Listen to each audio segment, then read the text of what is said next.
So what about the other 1% of the UFO phenomenon? Has there ever been legitimate sightings? As promised, we're going to cover this 1% in a future episode, but I'll share with you something a wise man once shared with me. Before we should start focusing on dealing with problems outside our world, we should first focus on solving the problems within our world. And before you can start solving problems within your world, you first have to solve problems within yourself and within your surrounding environment of family and friends. So basically what I'm trying to say is that we have priorities that we need to focus on first and foremost so we can successfully build our lives and our minds.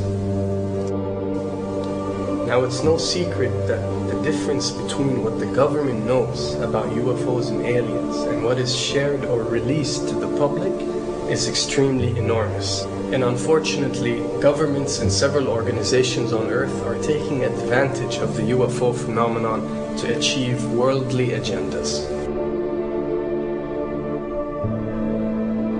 So why do we see particle beams, huge ones, firing at things that are, you were saying 200,000 Gs? Yep. I mean, go over that.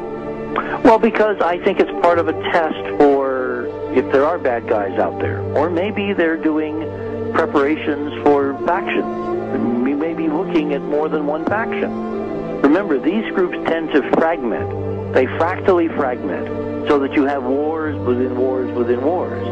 You know. But why would NASA release that footage? Well, remember, you've got all the good guys in NASA, and then you've got a few who are not good guys. The good guys don't know that there's something to keep secret. They, remember, the lie's different at every level. They believe the lies they've been told. So when you set up a structure, an institution, which is supposed to be open and above board and is supposed to present live TV of the shuttle missions, they present live TV. Now, the controllers can't say, oh, well, you can broadcast this, but you can't broadcast that.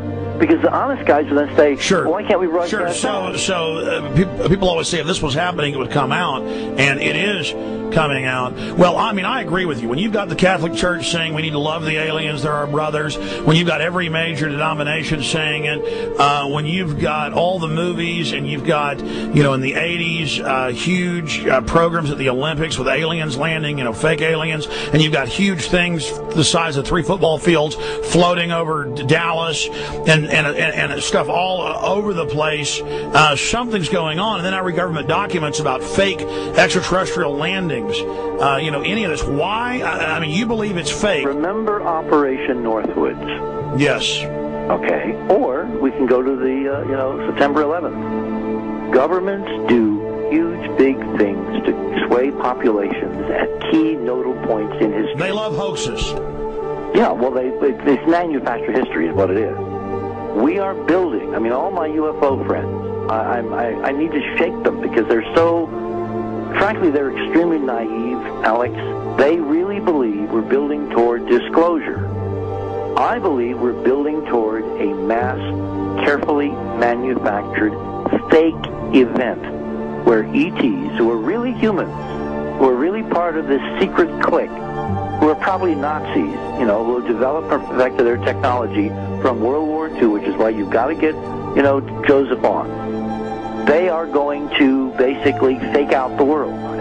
And there's an incredible window on the Nazi black ops programs, the compartmentalized, incredible high-technology efforts that were being funded by the Nazi war machine, particularly toward the end of the war, in a desperate effort to win the war, and they fastened their hopes on several key technologies, some of which appear to be the control of gravity itself, which again is a separate piece of data from my work, which came at this from a hyperdimensional physics perspective. I mean, we know there's a lot of suppressed technology. I mean, 20 years after the B-2 bomber was already in service, they declassify it. So we have a lot of cases of that. We know there's a whole shadow government.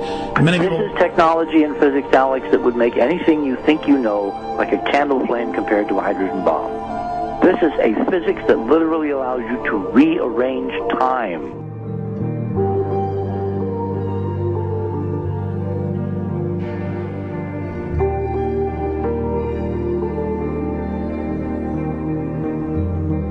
But I mean, imagine you've got all these compartments in these pyramids within pyramids of compartmentalization. That's why that's the New World Order symbol.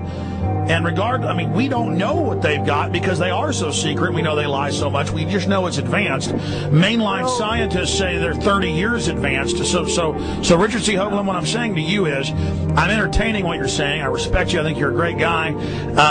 My only issue is, like you said, dealing with what we know they could be up to. The fact, Alex, we have done experiments. We have our own data. We have experiments now from the Soviet Union. 30, 40 years when the Iron Curtain came down, you know, when Glasnost finally prevailed, a huge amount of stuff was declassified from the KGB as well. And we now have put this data together.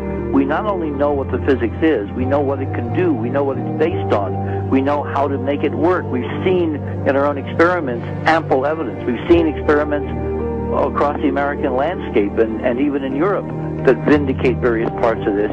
And the latest thing I'm working on, it looks like von Braun himself was deeply involved in some of this early physics experimentation, but they're keeping all the good stuff for themselves. The reason is that if we got access to the good stuff, if we got access to the technologies, the energy, you know, we wouldn't be worried about $4, $5 a gallon gas or $10 a gallon gas. We would live like people are supposed to live, all 6 billion of us who could live lightly on the earth, Alex, with this technology. And live longer. Absolutely, and better, and, you know, you could live to 200-300 and have the virility of your 20s and 30s. There's extraordinary medical breakthroughs, there's extraordinary physics breakthroughs, technology breakthroughs, energy. It's all been kept away. Think about it. We're already on a planet hurtling through space, all these wonders around you, and you've been taught it's bizarre to question, and that's because there's so many kooks in the alternative movement who do talk about ridiculous, you know, Hollywood-style green men, instead of really looking at the shadow government and all these crazy secret societies that are admittedly running NASA and the shadow government. Now, ladies and gentlemen, during this talk that I'm going to give you, I'm going to explain to you the history of this phenomenon, who the secret government really is, and I will name them by name, the beginning group, the study group. I will tell you who they are today. I'm going to tell you what this is all about. I'm going to tell you who's selling drugs to your children, and I'm going to tell you why the United States government is afraid for you to find out what the truth is regarding UFOs.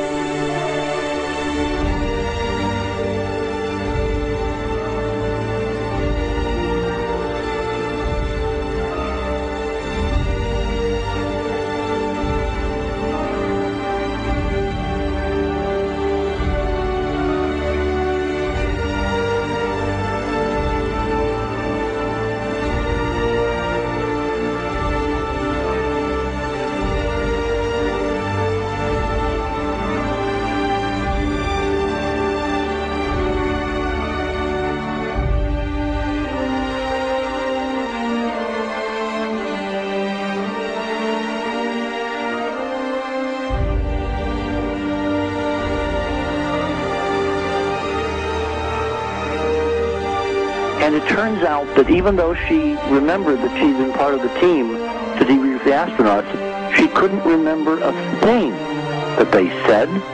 She couldn't remember why she no longer was working with NASA. She couldn't remember. In other words, her memory lapses were enormous, and I don't think they were sane, because we now found the same pattern in all the flight crews. Because the awful truth, Alex, is they have been brainwashed. They have been mind controlled. They have had a technology, a very sophisticated technology, which took away the real missions that they experienced.